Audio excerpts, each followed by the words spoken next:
요즘 이영지가 힙합씬에서 굉장히 핫합니다. 근데 이게 좋은 작업물을 내서가 아니라 오히려 작업물이 별로 없는데도 상당히 높은 평가를 받고 있기 때문이죠. 이영지는 처음 모습을 보였던 고등 래퍼에서도, 그리고 쇼미더머니에서도 우승을 차지할 만큼 랩 실력이 좋다는 것엔 이견이 없습니다. 실제로 가사의 수준도 높은 편에 속하고 라이밍도 뻔하지 않고 촘촘하며 소위 말하는 랩 피지컬이 미쳤죠. 피지컬 자체로만 두고 봤을 때 최근 5년 사이에 나온 국내 루키들 중에서도 한 손 안에 꼽을 수 있을 정도고요. 타고난 발성으로 랩의 댐핑과 타격감을 더 높이는 것도 이영지가 갖고 있는 장점 중 하나죠. 물론 빠르고 타격감 있는 랩이 좋은 랩의 기준이 되는 게 아니란 건 오래전부터 보편적으로 인식되는 사실이지만요. 암튼 근데 이런 아티스트가 싱글과 피처링 외에 별다른 음악 활동을 하지 않는 것에 있어 다수의 힙합 팬들은 아쉬움을 느끼고 있습니다. 아주 오래전부터 비단 래퍼뿐만이 아니라 모든 음악인들은 앨범으로 평가를 받아왔습니다. 현재 세계 음악 시장의 소비 트렌드가 앨범에서 싱글 단위로 바뀌었다고 하더라도 여전히 최고의 음악인을 가리는 기준은 앨범이란 것이 음악계에서 통하는 진리죠. 예를 들어 신내에서 대스타로 대우받고 있는 트래비스 스캇도 아스트로월드 이후 5년 만에 발표한 새 정규 앨범 유토피아의 완성도가 그의 명성에 못 미치자 피치포크로부터 대차게 까인 것처럼요. 근데 현재 이영지가 몇몇 이들로부터 뜨거운 감자가 된 건 이런 앨범 발매 유무를 뒤로 제쳐두고 올해 피처링 참여를 제외하고서 본인의 음악으로 크게 보여준 것이 없는데도 MMA 여자 솔로상을 탔다는 사실 때문이죠. 올해 여자 솔로들이 평년과는 다르게 부진이 좀 있었다고 하더라도 멜론 차트 상위권에 보인 이름들, 즉 수상자로 거론될 만한 다른 솔로들은 꽤 있었거든요. 최종 노미네이트된 인물들을 포함해 이채연, 화사, 전소미 등이 있었죠. 하지만 그렇다고 해서 이걸 수상자인 이영지의 잘못으로 봐야 하냐? 그건 또 아니라는 거예요. 그는 단순히 한 명의 아티스트지 수상 선정 과정에 개입한 게 1도 없습니다. 때문에 비난의 화살을 이영지에게 겨냥하는 근거를 단순히 그가 음악적 성과 없이 여자 솔로상을 탔다는 결과 하나로 삼으면 앞뒤가 안 맞는 말이 된다는 거죠. 근데 한편으론 이런 생각도 들어요. 어쨌든 이런 수상 결과가 나온다는 건 우리나라의 권위 있는 음악 시상식이 한대음 하나로 좁혀진다는 걸 깨닫게 되는 현재 음악산업 현실이 참 안타깝게 다가온다고요. 언젠가부터 대부분의 국내 음악 시상식들은 음원 성적과 대형 팬덤의 투표에 의한 아이돌들의 수상 나눠먹기, 또 축하 무대를 위한 시상식이라는 성격이 매우 강하게 나타나고 있습니다. 시상별 장르와 아티스트의 세분화가 잘 이루어지지 않고 있다는 점도 아쉽고요. 사실 이게 미국 메이저 음악 시상식과 가장 큰 차이인 것 같기도 하고요. 물론 이런 현상이 공급자와 수요자의 어떤 이해관계가 맞아떨어져서 만들어진 결과이겠지만 한국 대중음악의 미래를 내다봤을 때 이런 양상은 그렇게 환영받을 만한 일은 아닌 것 같네요. 뭐 제가 이런 말 하는 것도 웃기긴 하지만요.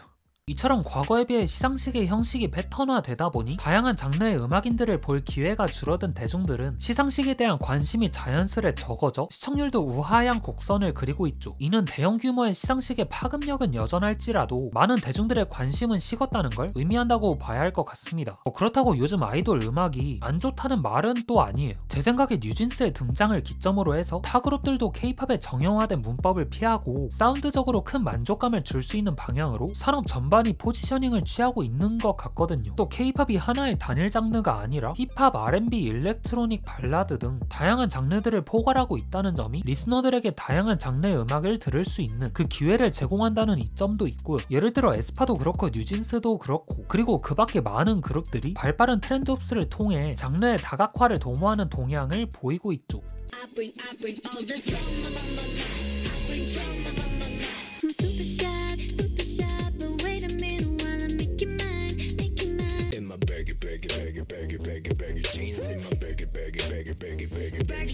그리고 이영지의 행보를 잠깐 얘기해보자면 래퍼와 예능인으로서 동시에 활동하는 것, 저는 오히려 이게 바람직한 행보라고 생각해요. 사실상 우리나라에서 미디어를 끼지 않는 이상 래퍼가 음반 및 음원으로 돈벌이 하기에는 정말 쉽지 않은 게 현실입니다. 때문에 대다수의 래퍼들은 랩 레슨, 직장생활, 알바를 병행해가면서 생활비 및 작업비를 충당하고 있죠. 양홍원 같은 메이저 래퍼들도 랩 레슨을 따로 진행한 바도 있을 정도니까요. 이렇게 다수의 래퍼들도 투잡을 뛰면서 음악을 하고 있는데 이영지라고 해서 안 될 이유는 딱히 없죠. 더군다나 그게 인지도와 명성, 돈 모두 챙길 수 있는 일이라면 이영지 개인에게 있어 영상 콘텐츠에 출연에 비중을 두는 건 어쩌면 당연한 선택이라고 보여집니다. 방송계에서 자신을 그토록 원하는데 그의 입장에서 이를 마다할 필요가 있을까요? 그러나 이건 있죠. 장르 팬들이 원하는 아티스트로서의 태도 혹은 마음가짐을 이영지가 갖추고 있냐? 라는 본질적인 물음을 던진다면 아니라는 반응이 지배적일 수밖에 없어요. 지금까지 많은 래퍼들이 자신의 입장을 굽히고 그리고 미디어를 통해 얼굴을 알렸지만 그들 중 상당수는 본인들이 해온 음악에 대한 신념까지 저버리는 일은 하지 않았죠. 상업적인 스탠스를 취한 건 맞지만 그들의 음악은 흔들리지 않았다는 말입니다. 대표적으로 디플로우, 넉살, 레디 같은 인물들을 꼽을 수 있고요. 근데 아직 이영지가 아티스트로서의 자신을 장르 팬들에게도 인정받을 기회는 충분히 열려 있습니다. 23년 하반기가 지나기 전에 앨범을 낸다 하긴 했지만 전 세계적으로 랩 음악에 종사하시는 분들 대부분이 입벌구인 것을 감안한다면 뭐 언젠간 내겠죠 뭐.